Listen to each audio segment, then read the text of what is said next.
வணக்கம். நான் இயற்கை பூமி யூடியூப் சேனல் காக்கநல்லூர் கண்ணன். அதாவது மனுஷன் சாப்பிட்ற காய்கனியில் முதல் இடத்துல நம்ம காயில் கத்தரிக்காய். அதாவது கத்தரிக்காயில் புழு உள்ளே இருக்கணும். கத்தரிக்காயில் புழு உள்ளே இருந்தால் அது சாப்பிட தகுதியான கத்தரிக்காய்னு சொல்லுவாங்க எங்கள் அம்மா. அதாவது எங்கள் அம்மா சொல்லுவாங்க, காய்கறி நறுக்கும்போதே புழு இருந்துச்சுன்னா இது நல்ல கத்தரிக்காய், இதில் விஷ மருந்து, அந்த மருந்து அந்த கத்தரிக்காயை காய்கனியை தாக்காத கத்தரிக்காய். அதனால் அந்த புழு உள்ளே உயிரோடு இருக்குது, இந்த கத்தரிக்காய் நம்ம சாப்பிடலாம் அப்படின்னு சொல்லுவாள். இந்த கத்தரிக்காயில் மருந்து அடிக்காமல் இருந்திருக்காங்க, அதனால தான் அந்த புழு உள்ளே இருக்குது அப்படின்னு சொல்லுவாங்க. இன்றைக்கி நம்ம நாட்டில் கத்தரிக்காய்க்குள்ளே புழுவை நான் பார்த்ததே கிடையாது.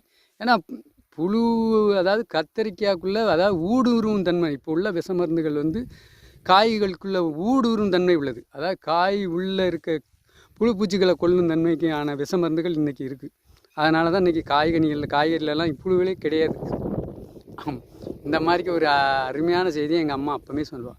இந்த மாதிரிக்கு கத்தரிக்காய்க்குள்ளே புழு இருந்ததுன்னா அது காய்கறி, அந்த காய் நல்ல கத்தரிக்காய், அது சாப்பிட தகுதியானது அப்படின்னு சொல்லுவாங்க. இன்றைக்கி அந்த கத்தரிக்காய்க்குள்ளே எந்த கத்தரிக்காயும் இன்றைக்கி புழு தாக்காது. ஏன்னா ஊடுருவும் தன்மை உள்ள பூச்சி மருந்து இன்றைக்கி நம்ம விவசாயிகள் தெளிக்காங்க. பார்ப்போம், மீண்டும் சந்திப்போம். நன்றி, வணக்கம்.